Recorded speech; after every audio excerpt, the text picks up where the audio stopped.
Chapter 6 માં આપણે આજે એક્ઝામ્પલ જે છે 6.2 તેની વાત કરીએ। શું કહે છે પ્રશ્નમાં? આપણે જાણીએ છીએ કે વરસાદનું ટીપું નીચે તરફ લાગતા ગુરુત્વાકર્ષણ બળ અને વિરુદ્ધ દિશામાં લાગતા અવરોધક બળની અસર હેઠળ પડે છે। અવરોધક બળ ટીપાના ઝડપના સમપ્રમાણમાં હોય છે, જે સામાન્ય રીતે જાણી શકાતું નથી। શું કહે છે કે એક જે પાણીના વરસાદના ટીપા પડે છે એ ગુરુત્વાકર્ષણ બળ અને તેની વિરુદ્ધ દિશામાં લાગતું અવરોધક બળ જે છે તેમની અસર હેઠળ પડે છે। અને આપણે જાણીએ કે વરસાદનું ટીપું જે છે ક્યાં પડવાનું? નીચે જ પડશે ને, બરાબર? તો એને નીચે બાજુ તેનું ગુરુત્વાકર્ષણ બળ લાગશે, ગુરુત્વાકર્ષણ બળ, અને તેને અવરોધતું કોઈ બળ લાગશે, બરાબર?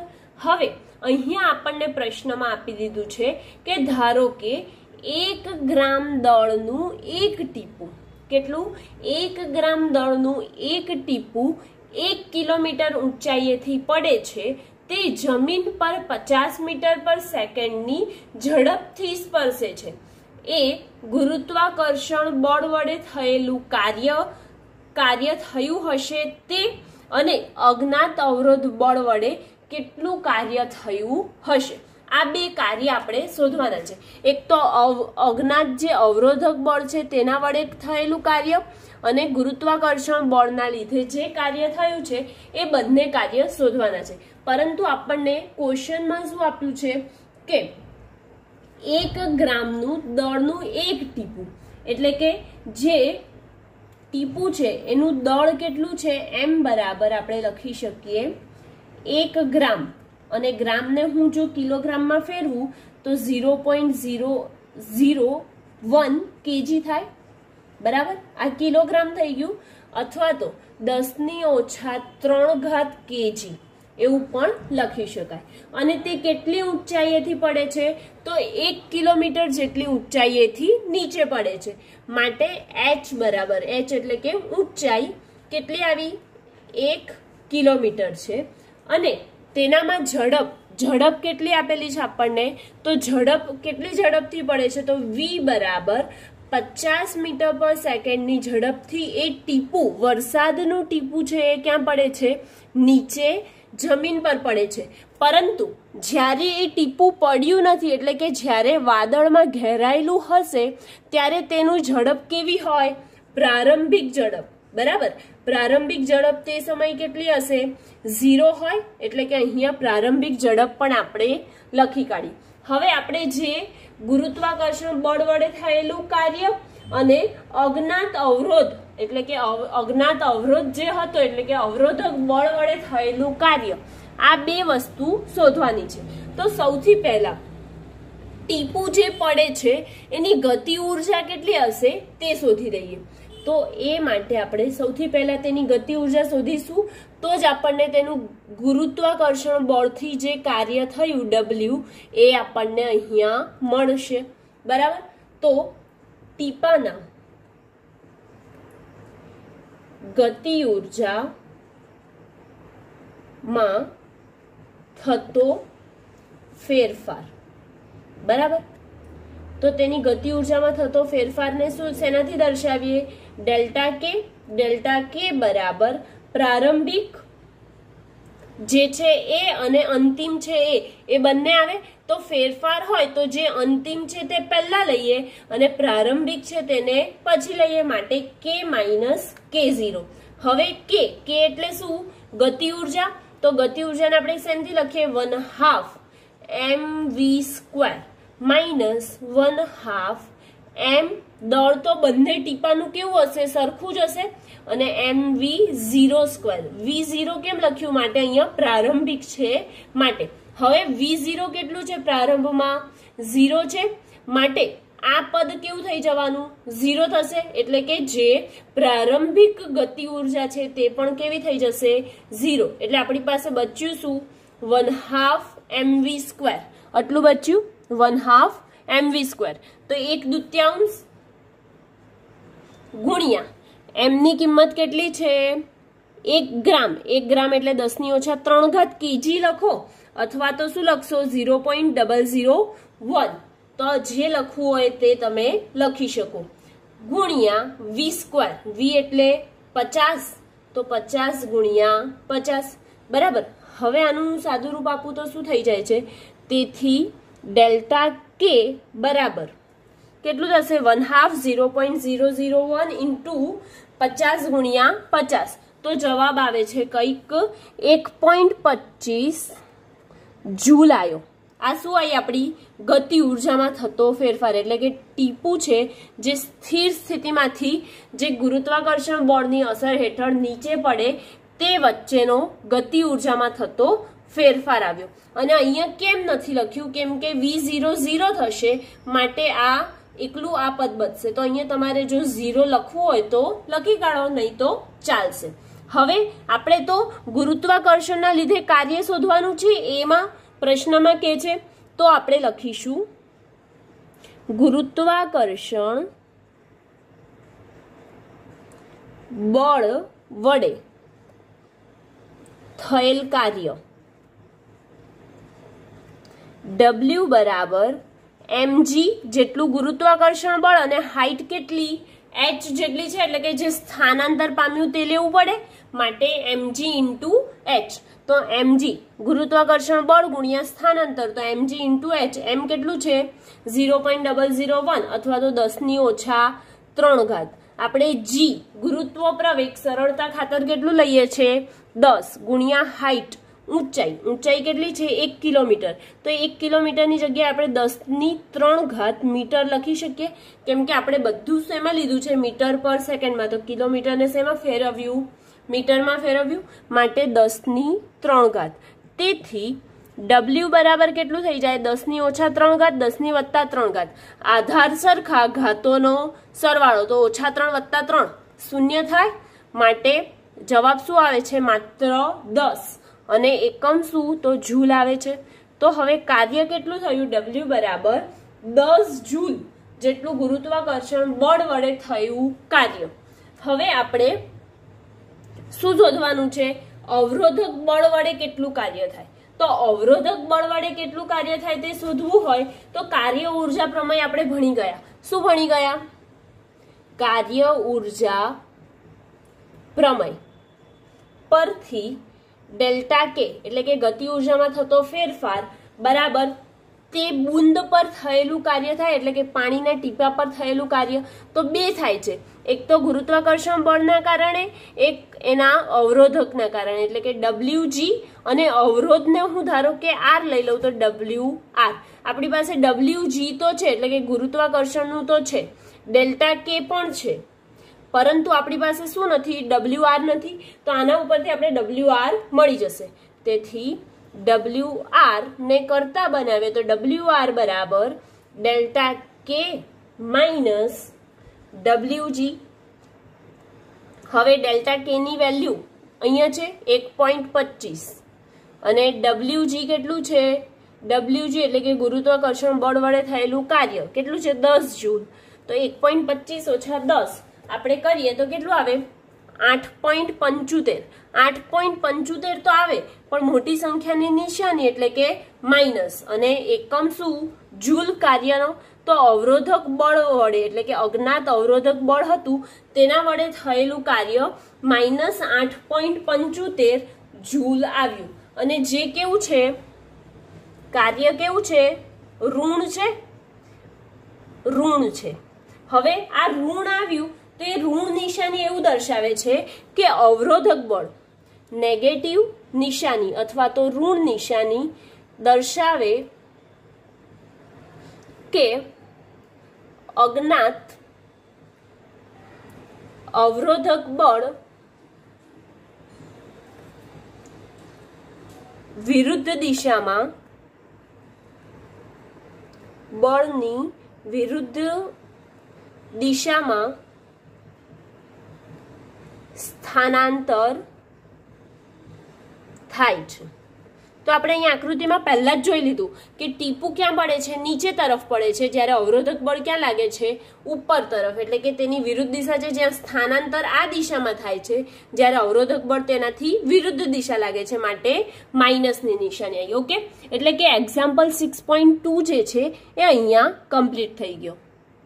ઉદાહરણ નંબર 6.3 જોઈએ. પ્રશ્નમાં આપેલું છે કે એક સાયકલ 10 મીટર અંતર ઘસડાઈને સ્થિર થાય છે. આ ઘટના દરમિયાન રસ્તા વડે સાયકલ પર લાગતું 200 ન્યૂટન બળ ગતિની વિરુદ્ધ દિશામાં લાગે છે.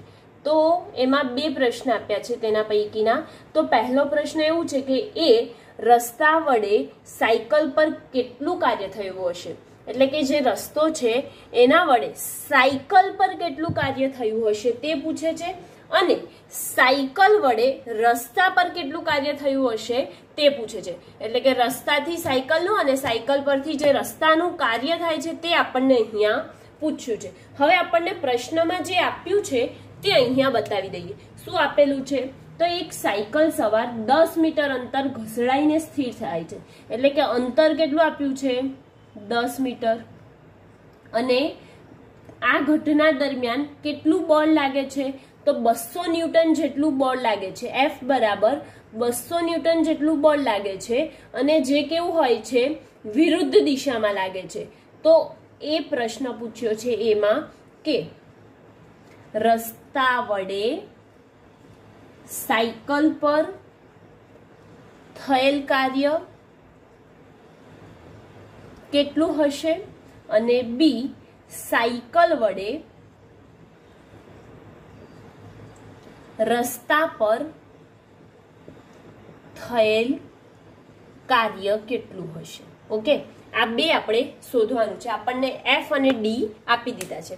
હવે શું છે, રસ્તો છે અને એ રસ્તા પર કોઈક સાયકલ સવાર છે, એ સાયકલ ચલાવી રહ્યો છે, બરાબર. તો હવે આ સાયકલ જે ચલાવે છે, તો સાયકલ ચલાવે તો આ સપાટી પર સાયકલના પૈડા શું હશે, ઘસડાતા હશે. એટલે કે આપણે અહીંયા માની જ લઈએ છીએ કે જે સાયકલની સપાટી સાયકલ છે એના પૈડા આ સમક્ષિતિજ રસ્તા પર શું થાય છે, ઘસડાય છે. તો હવે એ ઘસડાય એના કારણે એના વિરુદ્ધ દિશામાંનું કયું બળ લાગે છે, ઘર્ષણ બળ લાગે છે, બરાબર.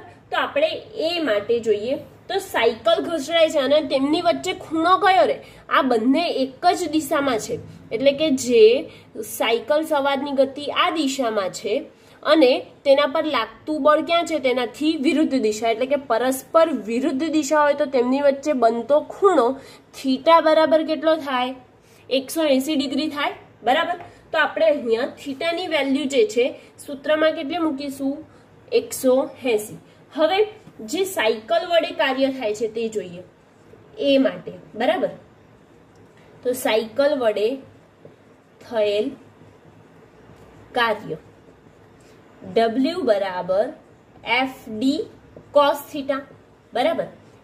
F કેટલું છે આપણી પાસે, 200 ન્યૂટન, D કેટલું છે, 10 મીટર, cos કેટલું આવશે, 180, કેમ કે પરસ્પર વિરુદ્ધ દિશા છે. બળ જ્યારે આ દિશામાં લાગે છે ઘર્ષણ બળ, તો તે ગતિ ક્યાં કરે છે, એની આગળની દિશામાં, એટલે કે પરસ્પર વિરુદ્ધ છે, માટે 180 ડિગ્રીનો ખૂણો બનાવે છે. તેથી 200 ગુણ્યા 10 ગુણ્યા cos 180 ની કિંમત કેટલી થાય, -1 થાય, બરાબર. હવે ગુણાકાર કરીએ તો કેટલો આવે છે જવાબ, -2000 જૂલ આવ્યું. હવે આપણું આ જે કાર્ય છે શેમાં આવ્યું, ઋણ નિશાની આવી. તો કાર્ય ઋણ આવ્યું એટલે કે કહી શકીએ આપણે કે કાર્ય ઋણ છે, જે સાયકલની ગતિ ઉર્જા માં થતો ઘટાડો દર્શાવે છે. ઓકે, હવે આપણે આ જે પહેલો પાર્ટ હતો શું હતું કે સાયકલ વડે થયેલ કાર્ય કોના પર, રસ્તા પર, એ આપણે જોઈ લીધું. રસ્તા વડે સાયકલ પર થયેલ કાર્ય એ જોઈ લીધું. પણ હજી આપણને બીજો પાર્ટ બી પૂછ્યો છે. બીમાં શું કે છે કે સાયકલ વડે રસ્તા પર થયેલ કાર્ય. એટલે કે સાયકલ જે છે એના વડે રસ્તા પર થયેલ કાર્ય. તો રસ્તા પર થયેલ કાર્ય કેટલું થશે? રસ્તા પર થયેલ કાર્ય. બરાબર. તો હવે આ જે આપણું બળ છે, ઘર્ષણ બળ છે, એ ક્યાં લાગે? સાયકલ જો આગળ જતી હોય તો ઘર્ષણ બળ તેનાથી વિરુદ્ધ દિશામાં લાગે છે. બરાબર. તો જે ઘર્ષણ બળ તેનાથી વિરુદ્ધ દિશામાં લાગે છે તો તેના કારણે આપણો એફ કેટલો થઈ જાય વિરુદ્ધ દિશામાં? એટલે કે -200 ન્યૂટન થાય. બરાબર. તો આપણે અહીંયા -200 ન્યૂટન, અને તેની જગ્યાએ આ રસ્તો જે છે એ આગળ ખસે ખરો કે ના ખસે? ના, રસ્તો તો પોતાની જગ્યાએ સ્થિર છે, માટે કોઈ સ્થાનાંતર થતું નથી. એટલે કે અહીં લખી શકીએ કે રસ્તાનું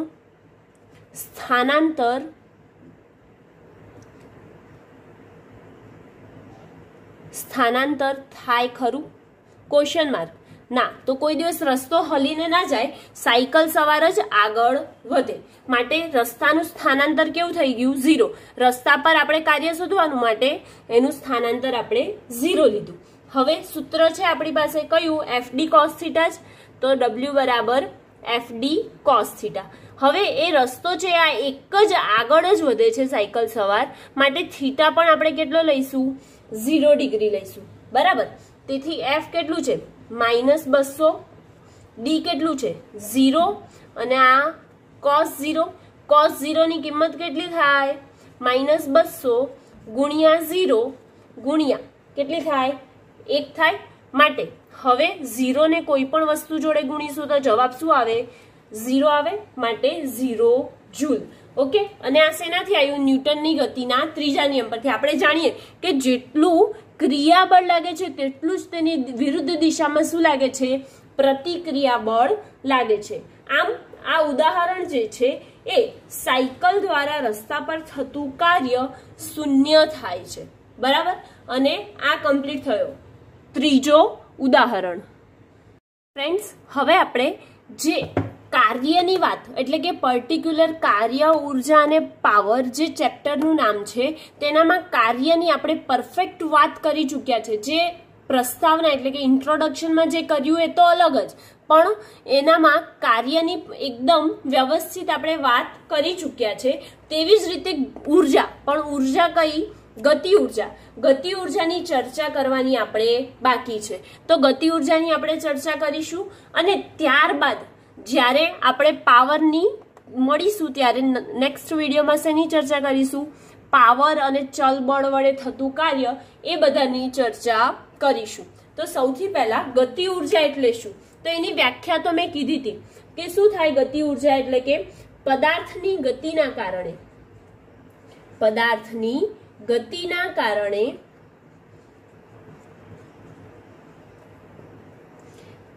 તેમાં રહેલી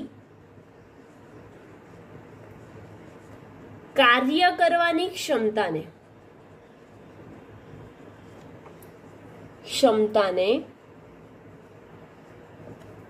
ગતિ ઉર્જા કહે છે. આમ આપણે જાણીએ કે કાર્ય કરવાની ક્ષમતાને ઉર્જા કહીએ છીએ, પરંતુ ગતિની વાત આવે તો શું આવશે?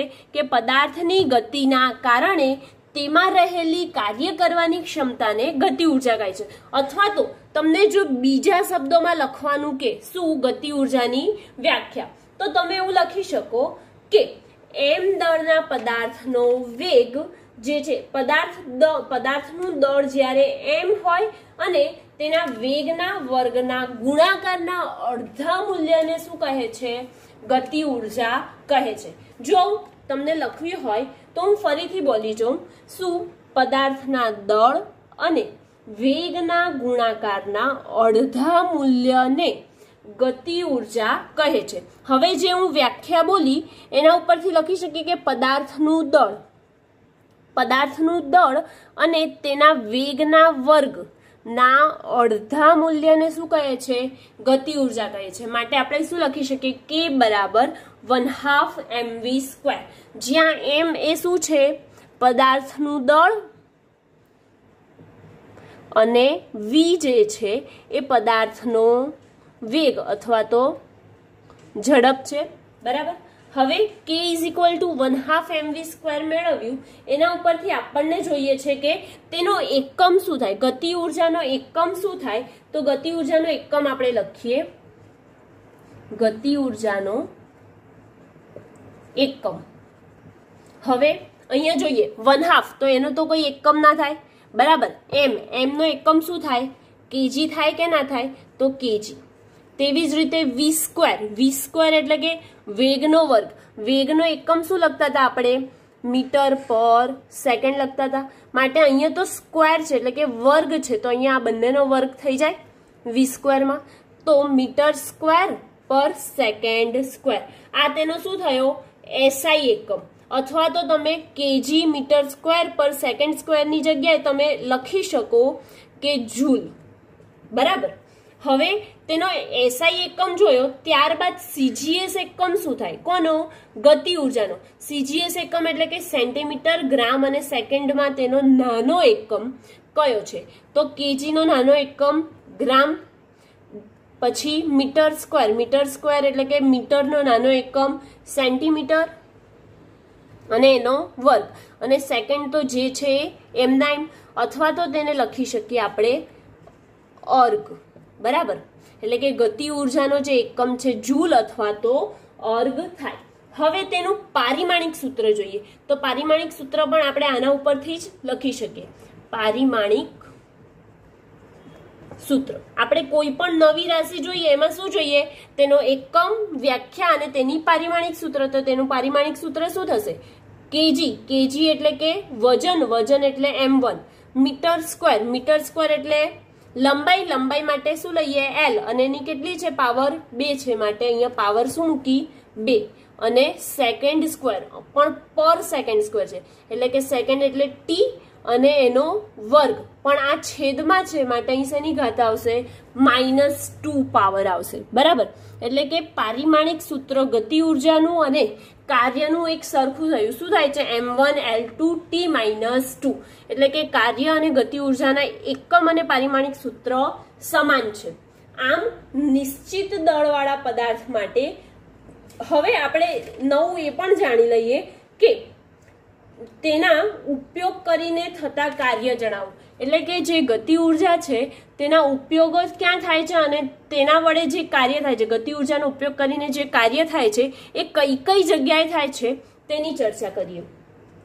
તો નિશ્ચિત દળવાળા પદાર્થ માટે વધારે ઝડપથી ગતિ કરતા પદાર્થની ગતિ ઉર્જા વધારે અને ઓછી ઝડપથી ગતિ કરતા પદાર્થની ગતિ ઉર્જા કેવી હોય છે, ઓછી. એટલે કે તે ઝડપ પર આધાર રાખે છે, ઝડપ એટલે v. તો લખી શકીએ કે નિશ્ચિત દળવાળા પદાર્થ માટે વધારે ઝડપથી ગતિ કરતા પદાર્થની ગતિ ઉર્જા વધુ અને ઓછી ઝડપથી ગતિ કરતા પદાર્થની ઝડપ ઓછી હોય છે. ઓકે, હવે આ તો આપણે એમને આ v પરથી તેની ગતિ ઉર્જાની સરખામણી કરી. હવે ગતિ ઉર્જા કેવી રાશિ છે, તો ગતિ ઉર્જા જે છે તે એક અદિશ રાશિ છે, બરાબર. ગતિ ઉર્જા જે છે તે કેવી રાશિ છે, અદિશ રાશિ છે. અદિશ રાશિ એનો મતલબ કે તે તેની દિશા પર આધાર રાખતી નથી.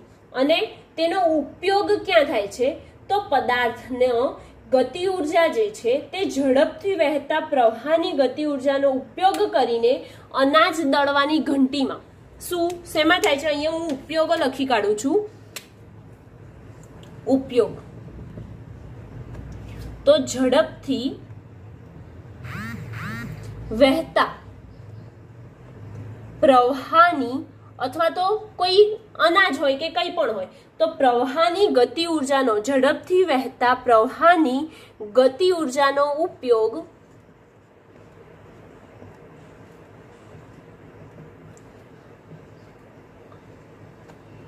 અનાજ દળવાની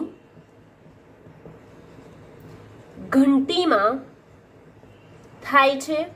અને જો તેનો બીજો ઉપયોગ જોવા જઈએ તો તેનો બીજો ઉપયોગ પવનની ગતિ ઉર્જાનો ઉપયોગ, પવન જે જાય છે એની જોડે તેની ગતિ ઉર્જાનો ઉપયોગ સઢ વાળા વાહનો, આપણે વહાણ જોયા હશે એમાં સઢ હોય, સઢ એટલે કે એક પડદો લગાવેલો હોય તો એની હવાના લીધે એ વાહન શું કરે છે, ગતિ કરે છે, એટલે કે એનામાં થાય છે। તો હું લખું છું કે પવનની ગતિ ઉર્જાનો ઉપયોગ કરી સઢવાળા